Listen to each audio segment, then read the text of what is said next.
listen to the music. Even as I stare down at my feet, I am transported.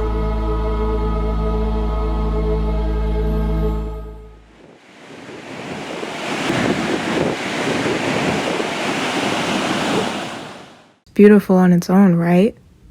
Let's try this.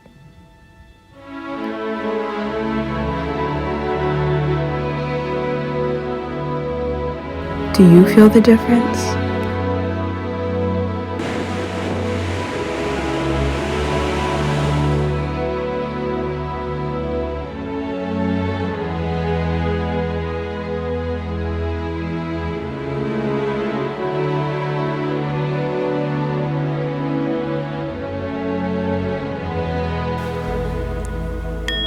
If you had a microscope and you could zoom in and zoom in and zoom in and zoom in on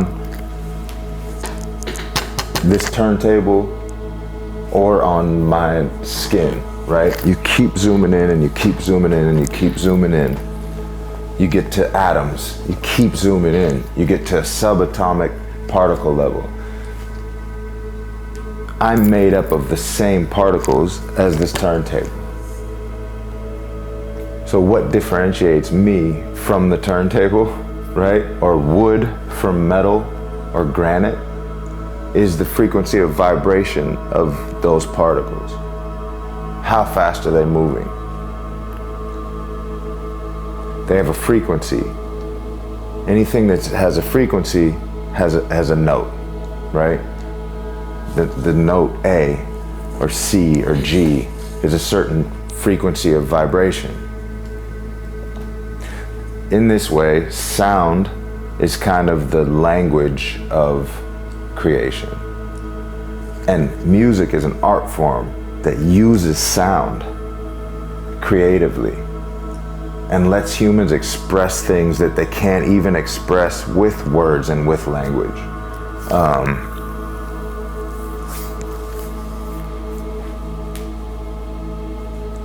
Therefore, I think it's the art form that connects to people in the most literally resonant way. You feel it in your bones. It's not something that you have to look at and perceive and think about what was intended by it and right. It hits you in the language that all things are created with, you know, spoken into existence.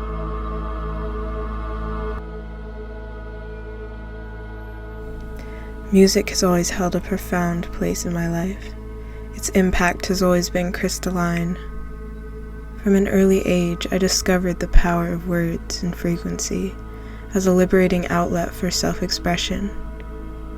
Even up to now, it has remained an important medium for me, ranking high among my interests ever since I first learned how to tie my shoes.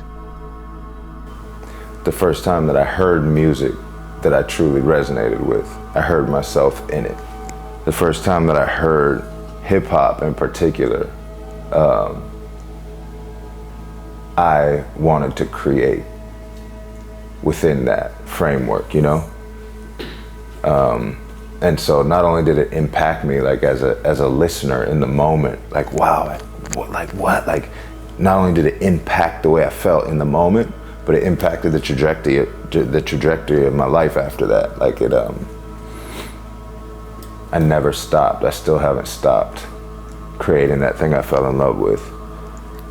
And I felt connected to the artist, if that makes sense, through the music. I felt myself in what was being said and performed.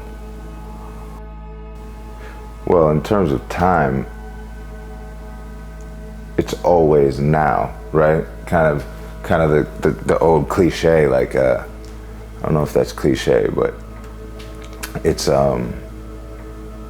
it always is now. So I think in terms of time, when you're listening to something, especially while you're listening to a piece of music that you really connect to, I think it doesn't matter what time it is or what you have to do afterwards. You connect to it in a way where you disconnect from all that. So it doesn't matter when the record was made. If you're feeling it, it's gonna take you to a place that exists in you, separate from time, right? And space and all of that. There's a freedom in that. I think it's part of why people love music as much as they do. 100,000 people will pack like sardines into a stadium to go see the person sing the thing that they resonate with. It's powerful.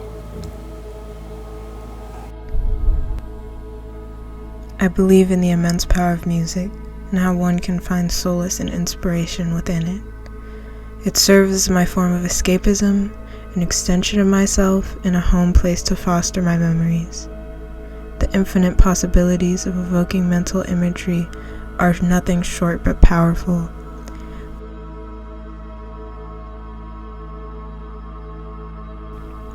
Over the years, I've been exposed to countless amounts of music and genres. It revealed the profound beauty of words and melodies and their ability to leave a mark on one's psyche. Music has often struck me as an attempt to immortalize the human condition.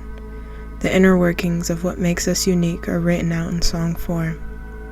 I often ask myself, why is it that we connect so deeply with music in the first place?